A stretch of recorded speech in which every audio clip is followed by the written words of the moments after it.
You're factoring something that is a difference of squares. Okay, so give me a square term. Anything. Give me a square term. Sorry? 36. Okay, let's say x squared. Is that a perfect square? Okay, give me another perfect square. 16. What does the word difference mean in math? Okay, you just created a difference of squares. Is this a difference of squares? Am I subtracting 2 squares? Yeah. Okay, so to factor this, it's very similar to what we just did. What do you think? How do you think I would arrive at the factored form? What times what gives me 36x squared? 6x. What times what gives me 16? 4. Now, because there's only 2 terms, okay, a difference of squares is only 2 terms. We're looking at the square root of 16 is 4 times 4, but it's actually the square root of negative 16. How do you arrive at getting a negative? What times what gives you a negative? A positive times a negative. It can't be 2 negatives because then you won't get negative 16. One has to be positive, one has to be negative. It doesn't matter if you write it like that or if I write 6x minus 4 times 6x plus 4. The order doesn't matter, okay? That's it, that's the answer. That's how you factor a difference of squares. A difference of squares is always going to be a binomial. It only has 2 terms. So if you're given a question where it says factor this, look to see, okay, there's only 2 terms.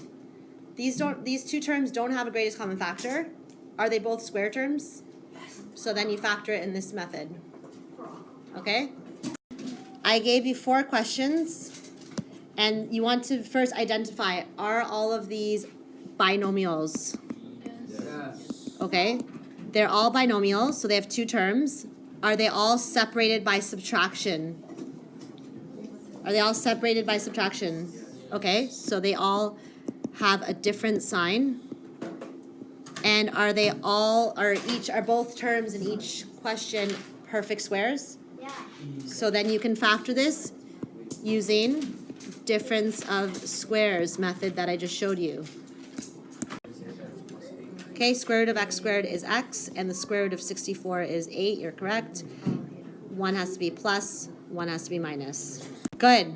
9x minus 5y. Excellent, because it's y squared.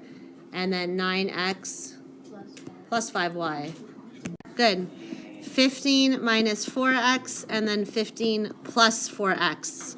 I switched the order, write it in the order that it appears. Okay, and the last one? Good. 2x minus 5 and 2x plus 5. Okay, I tried to trick you here. I said 2x squared minus 16. Yes, it's a binomial. Yes, it's separated by subtraction, but are both terms perfect squares? No. So how would you factor this? Find the greatest common factor. Always start with looking to see, is there a greatest common factor?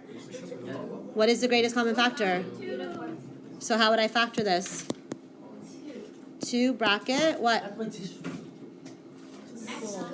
X squared minus 8.